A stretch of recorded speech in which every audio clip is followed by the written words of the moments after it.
What is in a hobbit? Scared and away from home. What's in a dwarf? Searching for the Arkenstone. What's in a wizard? With attire grey and stark. And what is in a ring? Won through riddles in the dark. Over the weekend I went to see The Hobbit in 3D. These aren't 3D glasses, but they're the best I could do on short notice. They kind of have that thick brimmy style and make me look kind of like a hipster when I wear them. So basically I'm going to divide my review into 4 distinct parts. First one, cinematography and special effects. Peter Jackson made the film in a new format with the higher frame rates and in real 3D. It's really stunning. It really, really looks good. As in the Lord of the Rings series, New Zealand landscape fits Middle-earth perfectly. There's no more beautiful place on Earth, no more epic scenes that you could have shot it than right in New Zealand. Peter Jackson, you did a really good job. And as for the special effects, they were perfect. The wizarding, the eagles, the 3D cinematography, special effects, everything. It looked so realistic, so fantastic. So I give this section my highest rating of 5 golden rings.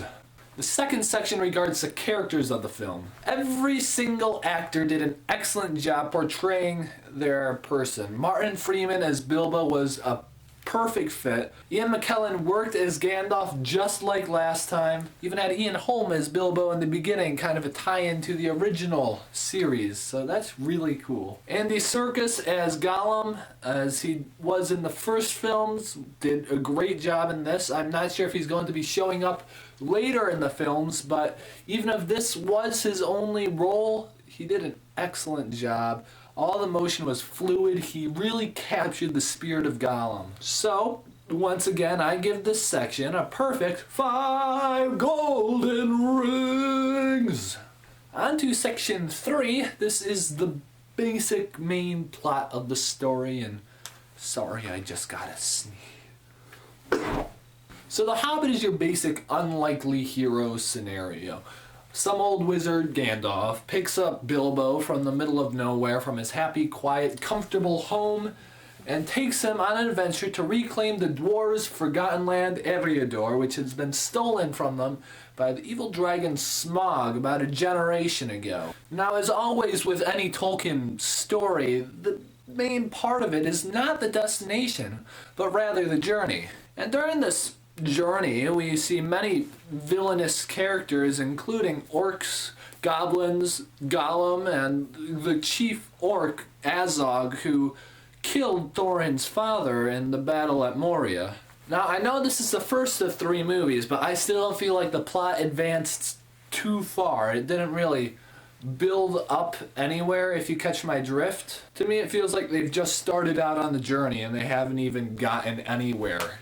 On the whole, I'm giving the plot 4 rings. Now, in an early scene in the movie, Gandalf mentions to Bilbo that all good stories need embellishment. This must have been some joke because it was definitely the motivation behind the film. Now, as I'm sure many of you guys know, The Hobbit is 1 book shorter than either of the 3 trilogy books in The Lord of the Rings. Now, Peter Jackson had no problem making each one of those 1 movie, but it seems to me like he's stretching out the story of The Hobbit into something that it wasn't really meant to be initially. Now, is this strategy to make 1 book into 3 movies just to make money? Well, yeah, probably. But you have to keep in mind that Tolkien fans will go and see all 3 movies. And I know for a fact that that includes me. But by stretching 1 story into 3, you wind up having to add a whole lot of stuff, and that just complicates the viewing experience. For one thing, there are too many enemies to keep track of. You have the Necromancer, you have the Azog Goblin guy, you have the Goblin King, you have Gollum, you have, what's his name, Smaug. You don't even see the guy. Like, you don't even get a good glimpse at the dragon, and that's what the whole mission is supposedly to be about.